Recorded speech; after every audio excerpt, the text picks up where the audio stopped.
रावलपिंडी में जमात इस्लामी का लियाकत बाग के मकाम पर धरना जारी है। रावलपिंडी पुलिस ने मरी रोड को चांदनी चौक और कमेटी चौक के मकाम से बंद कर दिया है। मजीद जानते हैं डॉन न्यूज के नुमाइंदे ताहिर नसीर से। ताहिर नसीर, आगाह कीजिएगा। जी बिल्कुल, देखिए, महंगाई और बिजली के बिलों में बेजा टैक्सेस के खिलाफ जमात इस्लामी का धरना आज दूसरे रोज में दाखिल हो चुका है।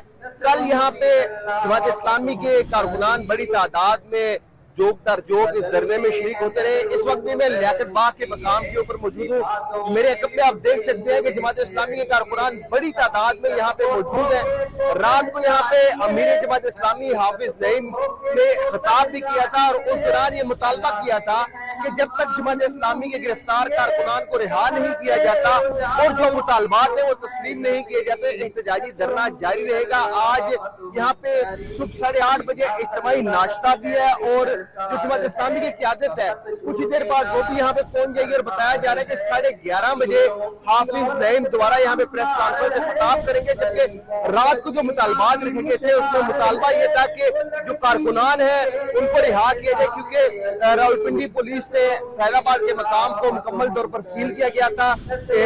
फैसला तो ये था कि डी चौक जाना है, लेकिन रुकावटों के बायस यहीं पे धरना दे दिया गया और उसके बाद क़यादत ने भी ये ऐलान किया है कि धरना लियाकत बाग के मकाम के ऊपर भी जारी रहेगा और जब तक जो बेजा टैक्सीज है उनको वापस नहीं लिया जाता उस वक्त तक ये धरना जारी रहेगा। मुज़ाकराती टीम भी तश्कील दी गई है हुकूमत की जानिब से और ये भी ऐलान किया गया था रात को हाफिज नईम की जानिब से कि अगर मुज़ाकराती टीम संजीदा हुई तो हम मुज़ाकरात करेंगे और अगर मुज़ाकराती टीम ने संजीदगी का इजहार ना किया तो उसके बाद शायद ये धरना यहाँ से डी चौक की तरफ पेशकदमी करे। ताहम अभी तक यहाँ पे जो जमात इस्लामी के कारकुनान है वो बड़ी तादाद में मौजूद है और हाफिज नईम की जो खिताब है, जो प्रेस कॉन्फ्रेंस है, उसका इंतजार कर रहे हैं। जी, धरना जारी है। ताहिर, अपडेट करते बहुत शुक्रिया आपका।